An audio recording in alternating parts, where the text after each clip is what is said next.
সেই হেফাজত ইসলামের আন্দোলন তো 36 দিনের না, আমরা ভুলে গেছি। হেফাজত ইসলামের আন্দোলন কয়েক বছরের। হেফাজত ইসলাম গঠিত হয়েছে অনেক আগ থেকে। ময়দানে এটা ফেমাস হয়েছে, ফেমাস হওয়ার পরে এর কার্যক্রম শুরু হয়েছে। 5 মের কথা আমরা সবাই জানি, কিন্তু এর আগের বছর তো 6 মে প্রোগ্রাম হয়েছে। তাহলে একটা বছর তো হেফাজতের গরম গরম প্রোগ্রাম ছিল, ধারাবাহিক প্রোগ্রাম ছিল। সে 1 বছরের আন্দোলন সংগ্রামের কথা আমরা বলে গেলাম। এখন 36-এর যোদ্ধা কোথায় গেল? শাপলার যোদ্ধা। যদি শাপলার যোদ্ধারা যুদ্ধ না করত, সেদিন যদি রক্ত না দিত, আপনারা যারা আজকে বাহবা নিচ্ছেন আর সংসদে দাঁড়িয়ে সেই 36-এর যোদ্ধা বলে নিজকে দাবি করছেন, অনেকে 36-এর যোদ্ধা বলে আন্দোলন করছেন, আপনার এই আন্দোলন কখনো কার্যকর হইত না। বিষয়টা এভাবে বুঝেন, যদি পাকিস্তান না হইতো বাংলাদেশ কখনো হইত না। বিদেশ থেকে যদি আন্দোলন করে ওলামায়ে কেরাম সেদিন এই দেশকে মুক্ত না করত, তাহলে পাকিস্তান হইতো না, আর পাকিস্তান না হইলে বাংলাদেশ করা সম্ভব হইতো না।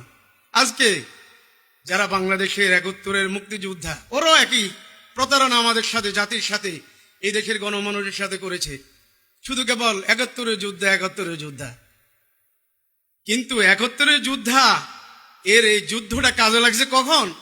যখন ওলামায়ে কেরাম ফাঁসি কাস্টে ঝুলেছে, ওলামায়ে কেরাম জেল এবং কারাবরণ করেছে, ওলামায়ে কেরাম নিজেদের বুক পাতিয়ে দিয়েছে এবং বিভিন্নভাবে নির্যাতনে যখন শিকার হয়েছে, তখন ওলামায়ে কেরামের সে আন্দোলনের ফলশ্রুতিতে 37-এর পার্টিশন হয়, 47-এর পার্টিশন হয়। সেই পার্টিশনের বিনিময়ে পাকিস্তান যদি না হইতো, আপনারা যারা 71-এর মুক্তিযোদ্ধা বলে নিজকে দাবি করেন, আপনারা পারতেন না, সেই যোগ্যতা আপনাদের নাই। ওলামায়ে কেরাম এই দেশের গণমানুষকে আন্দোলন সংগ্রাম করে দাবি আদায় করার এই সাহস, এই পদ্ধতি শিক্ষা দিয়েছে। এটা ইতিহাস, এটা গল্প নয়, এটা কাহিনী নয়। কিন্তু সেই 71-এর মুক্তিযুদ্ধরা যেরকম 47-এর যুদ্ধকে বলে গেছে, 47-এর পূর্বের সেই ইতিহাস বলে গেছে, আজকে আমাদেরকে ওইভাবে ভুলানো হচ্ছে। শুধু কেবল 36-এর যোদ্ধা, শাপলার যোদ্ধা গেল কই? আমাদের হেফাজতকে গর্জে উঠতে হবে। শাপলার আওয়াজ নিয়ে, শাপলার আবেদন নিয়ে, শাপলার অবদান নিয়ে আমাদেরকে মাঠে নামতে হবে।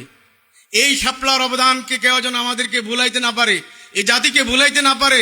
শাপলার সেই মর্মান্তিক ঘটনাগুলো এবং এই জালিম সরকারের সেই নির্যাতনগুলোকে যাদের সামনে আনতে হবে। সেদিন কেউ সাহস করে না ময়দান আসার জন্য, ফ্যাসিস্ট সরকারের বিরুদ্ধে মাঠে নামানোর জন্য। একমাত্র ওলামায়ে কেরাম মাঠে নামছে। আমরা মুখ খুলেছি সবার আগে ফ্যাসিস্ট সরকারের বিরুদ্ধে। এরপরে আস্তে আস্তে অন্যরা এখানে আসে যুক্ত হয়েছেন। শেষ পর্যায়ে ওনারা আন্দোলন করে সফলতা যখন দেখলো যে সফলতা একেবারে দ্বার প্রান্তে, ওনারা গুহা থেকে বের হয়েছে। কারো আন্দোলনকে, কারো অবদানকে আমি তুচ্ছ করতে চাই না। আমি আমার হেফাজতের অবদানকে অস্বীকার কেন করা হচ্ছে এর প্রতিবাদ করতে চাই। সেই প্রতিবাদের জন্য এই কথাগুলি বলছি, নইলে কারো কোনো অবদানকে আমি অস্বীকার করতে চাই না। যে যার জায়গা থেকে যে অবদান রেখেছে সেটা চিরধার্য, চিরদিন স্মরণ করি, চিরদিন সম্মান করি। কিন্তু আমাদের সম্মানটা আমাদেরকে দিতে হবে, আমাদের মর্যাদা আমাদেরকে দিতে হবে, সংসদে দিতে হবে, সংসদের বাইরে দিতে হবে। আজকে আমাদেরই কাউকে দেখতেছি, উনি হেফাজতেরই বড় নেতা, লিডার। জানি না হেফাজতের সাথে বর্তমানে ওনাদের কি সম্পর্ক। ওনারা একটা ভ্রান্ত ভ্রষ্ট দলের মতাদর্শ গ্রহণ করে আন্দোলন সংগ্রাম করতেছেন। আর আমাদের এই হেফাজতের আগামী দিনের প্রজন্ম ছাত্রদেরকে ওই মেজাজে গড়ে তুলতে চাচ্ছেন। আমি আজকের এই প্রোগ্রাম থেকে এটা প্রতিবাদ জানাই। কোনো অবস্থায় যেন আমাদের ছেলেদেরকে, আমাদের সন্তানদেরকে নষ্ট ভ্রষ্ট মতবাদ শিখাইয়া যেন ভিন্ন পথে এদেরকে মিসগাইড না করা হয়, করতে যেন না পারে। এ ব্যাপারে আমরা সচেতন থাকবো।